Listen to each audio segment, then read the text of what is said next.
Hello and welcome to this app tour for the Hope Church app. We like to do these app tours to show everything that's possible with your church app because there's so many things that you can do. For instance, right now I'm deep pressing on iOS, which you can also do the same thing by long pressing on Android, and it will bring up these options and you can dive into these specific sections of the Hope Church app when the app isn't even open yet. So this just gives a quick idea of just something you might not even know exists if it wasn't for this walkthrough, but we're going to go through a number of things that you can do with the app so you'll know everything that is possible. So instead of diving into the app that way, I'm going to go ahead and press the app icon and dive in that way.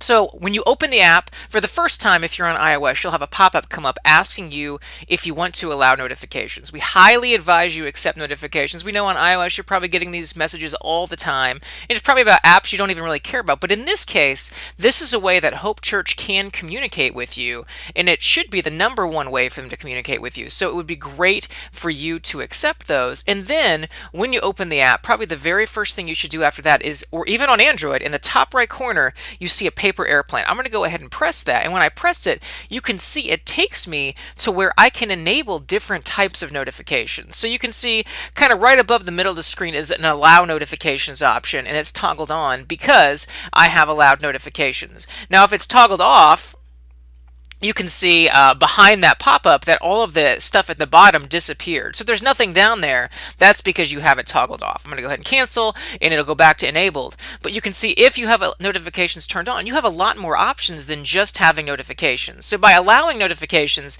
that means if Hope Church sends a notification out to the entire church, you will get it. But Hope Church can also send notifications out to specific ministries, like as you can see here, youth ministry, kids ministry, women's ministry, men's ministry, hope groups, and JBQ. So what you want to do is come in here and just toggle the ministries that are relevant to you.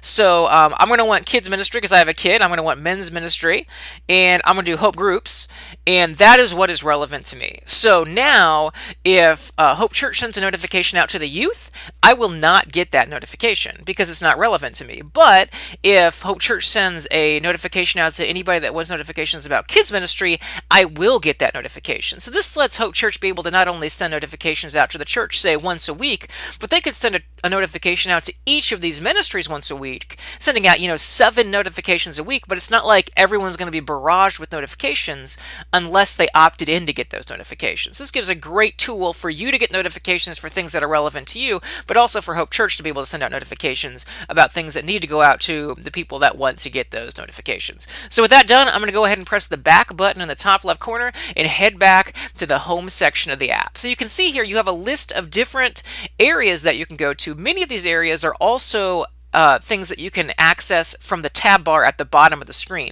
But let's just go through these different tiles. So let's go to podcast, the top option. I'm going to go ahead and press podcast, and this takes me to a list of the different sermon series that Hope Church has given.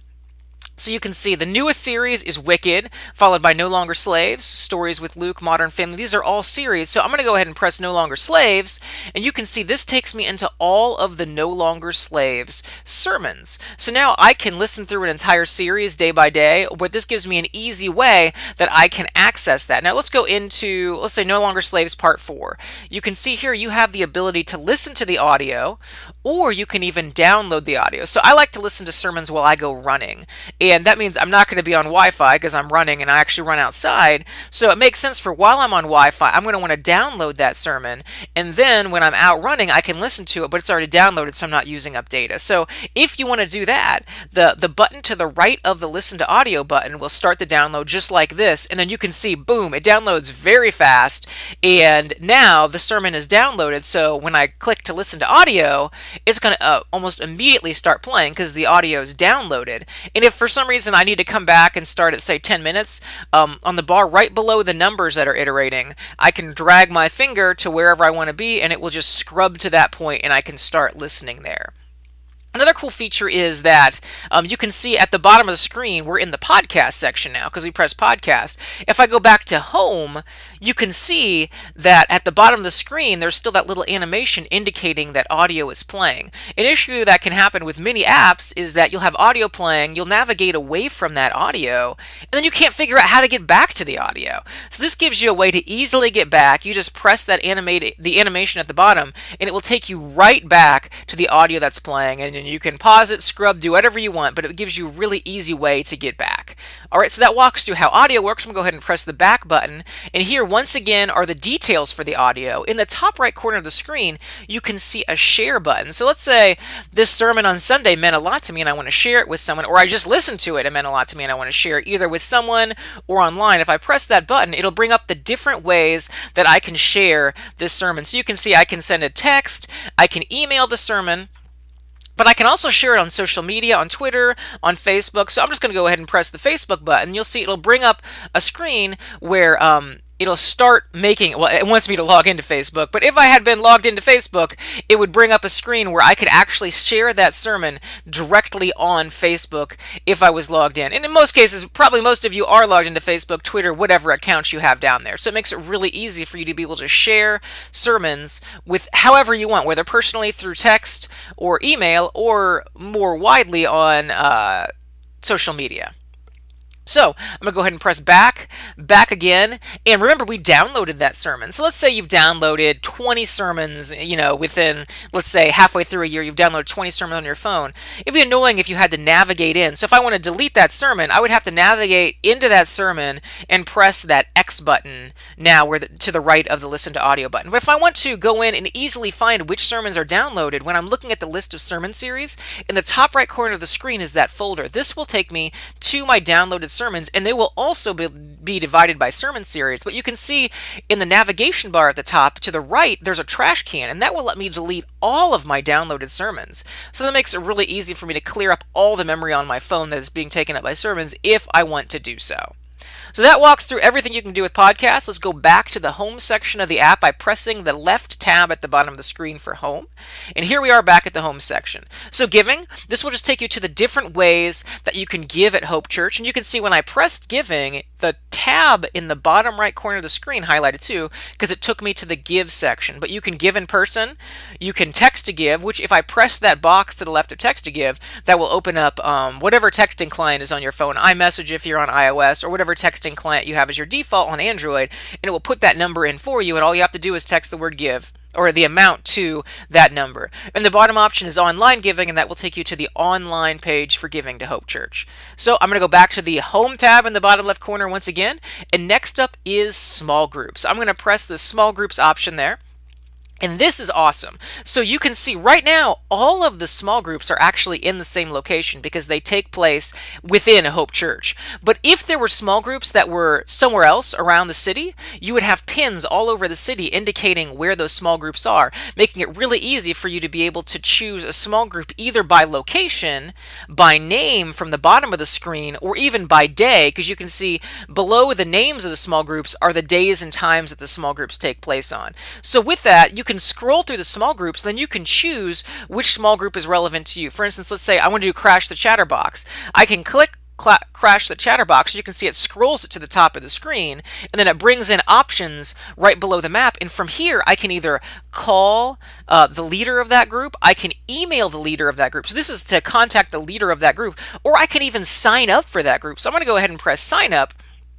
And you can see it takes me right to the page where I can sign up, join this group, that blue button. I can sign up for Crash the Chatterbox. So this makes it easier than ever to find a group either by location, by name, by topic, or by date and time, and be able to sign up for that group directly within the small group section of the Hope Church app. So that walks through what you can do with the small group section. I'm going to go ahead and press the back button in the top left corner.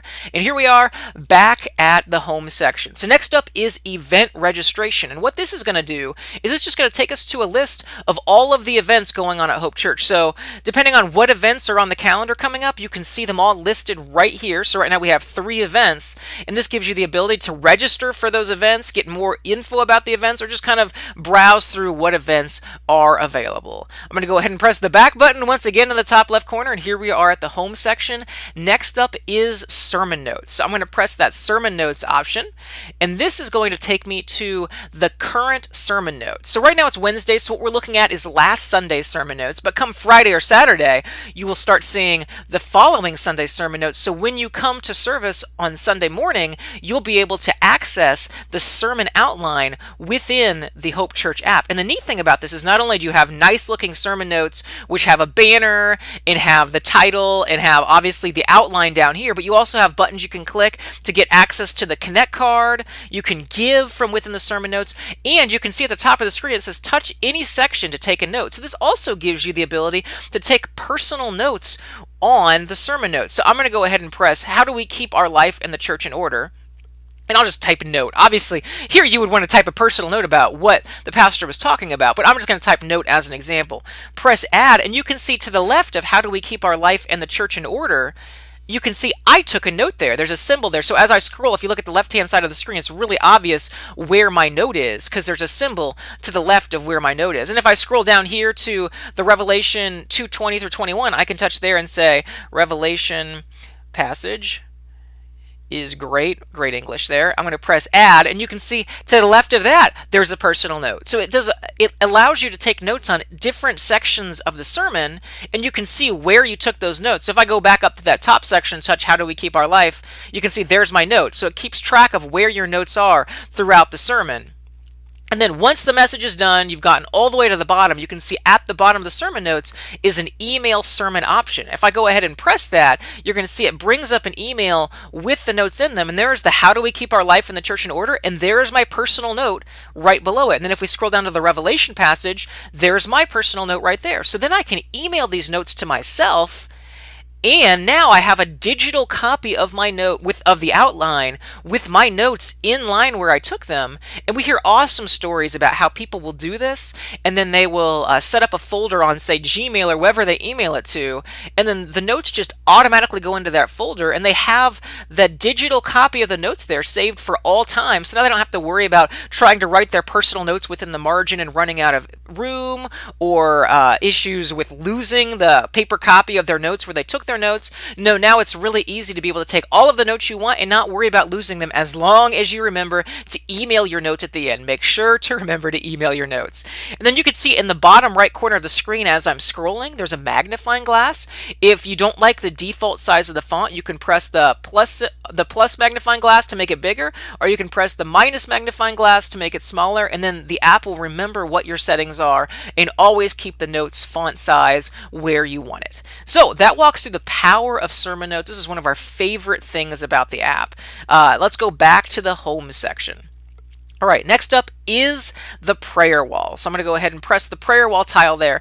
And this is going to take us to the Hope Church prayer wall. And this is really neat because it allows you to share prayer requests, read prayer requests, indicate you're praying for prayer requests, and even reply to prayer requests. So right here you can see at the top is Amanda's prayer request, which was on October 30th. Next up is Hannah's on October 28th, and then Monica's on October 15th. So you can see when those prayer requests were given, and to the left of those requests you can see is the word request. So if I scroll down, I believe, we'll see there's a praise at the bottom from John Holtkamp. So you can indicate that a prayer is a prayer request or a praise. And you can see Jessica's request there, which is the second to the bottom. There's even a little baby emoji to indicate that, to go along with the fact that she had a 3-month-old. So you can include emojis even inside of prayer requests or inside of replies to prayer requests.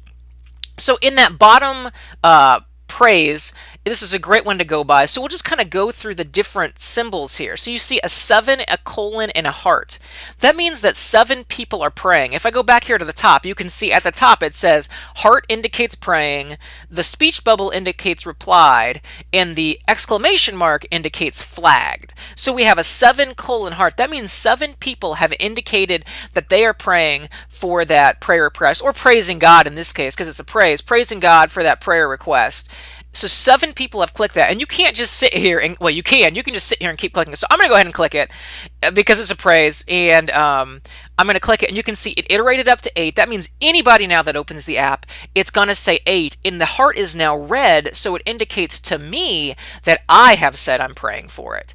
So if I click it again, you can see it says, hey, I'm already praying for it, and it didn't go up to 9. So that number is a definite number of the number of people that done it. That doesn't mean the same person has gone through and clicked it 8 times. That means that 8 individual people have clicked it. Now, if I want to see who has replied, because you can see there's a 4 replied, I'm going to touch the text. So you see it says, huge praise that we have a working Hope Church prayer wall. If I just touch that text, it will take me to the details that were written there. So you can see Jessica, Jess, Deborah, and Hannah have all replied, and you can see 3 of the 4 of them have even used emojis to reply.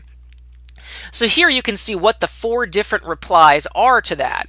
And if I want to reply, either here I can touch the speech bubble, or here I can touch the speech bubble. So I'm going to press the speech bubble right next to that 4, and it will take me into where I can reply.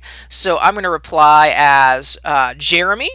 I'm going to press next, and now I'm going to say, this is awesome. And what emoji should we use? Let's find a happy emoji. Submit reply.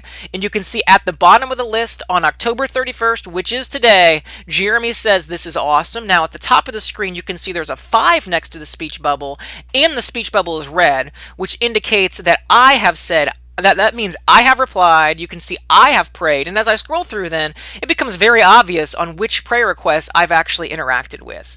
The final one is to the right of that is the exclamation mark.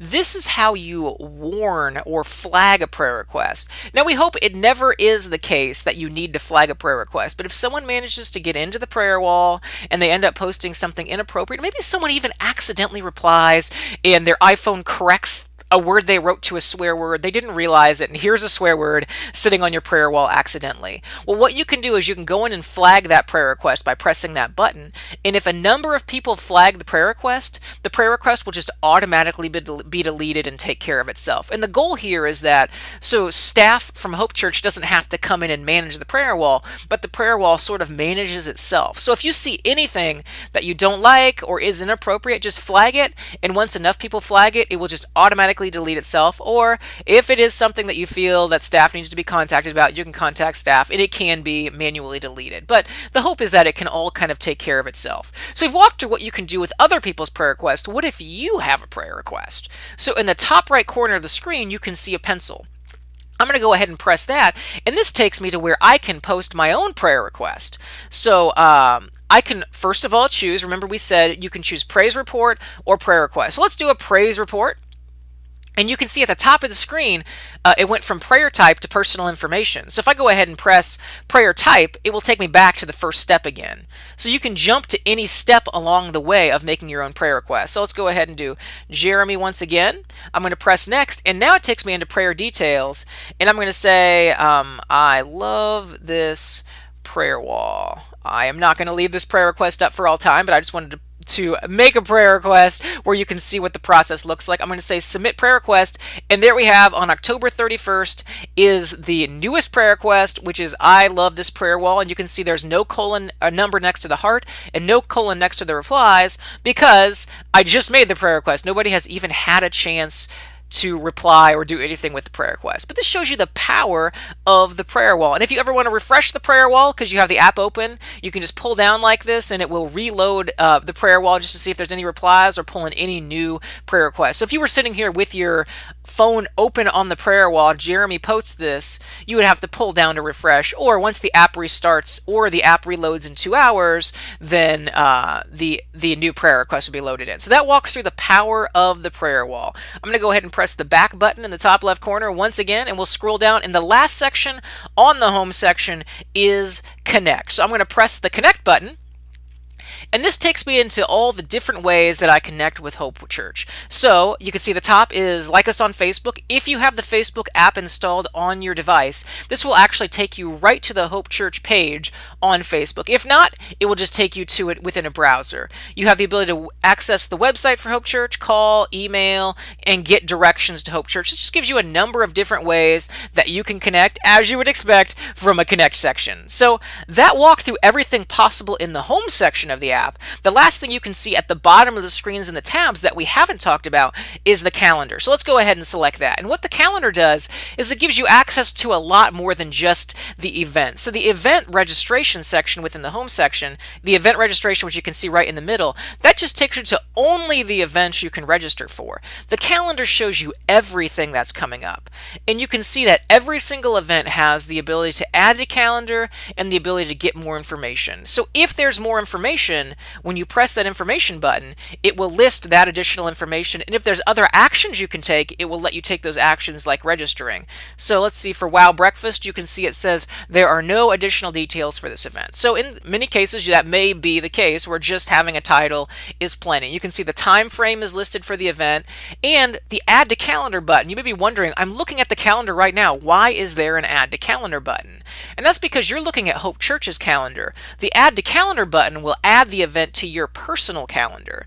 So one thing that you'll often see with calendars from businesses, churches, whatever, is that your only option is to sync the entire calendar with your calendar. But in many cases, you don't want to do that because so many of the events within the calendar may not even be relevant to you. Like, let's say there's a women's breakfast. That's not relevant to me. Why would I want to add that to my personal calendar? This lets you go through and select add to calendar to all of the events that are relevant to you and your family. And my wife's calendar is synced with my calendar. So I could go through here and in a matter of probably less than 2 minutes, probably less than 1 minute, select add to calendar for every event that's relevant to me and my family. And now all of those events are on our personal calendars, making it really easy for us to keep our calendars synced with Hope Church, but only the events that are relevant to us. And also you can see events that have registration available. You can see there's a register for event button right there, making it really easy to access registration. So there's one last thing. Remember, we talked, there's plenty of things you can do, but you probably wouldn't have even been aware the app could do, like deep pressing. One last thing is if you go to iMessage on iPhone, so now I'm in iMessage right now. You can see there's the Hope Church link with what it looks like when you share the Hope Church app. But if I want, I can go into iMessage stickers. Now this is only on iMessage, but there's even Hope Church iMessage stickers available. So once you have access to the Hope Church iMessage stickers, which once you download the app, then you can enable them within. Once you download the Hope Church app, then you can enable them within iMessage. You can long press on any of the stickers. You can see it peels it up, and then you can take it and put it within iMessage, and then you can use these stickers within texts that you send back and forth with people on iMessage on iPhone or iPad. And that's just one more cool thing that you can do with the Hope Church app. So this walks through everything that you can do with the Hope Church app. If you're interested in finding out more things that you can do with the FaithLink app, make sure to visit faithlinkapps.com. Have a great day.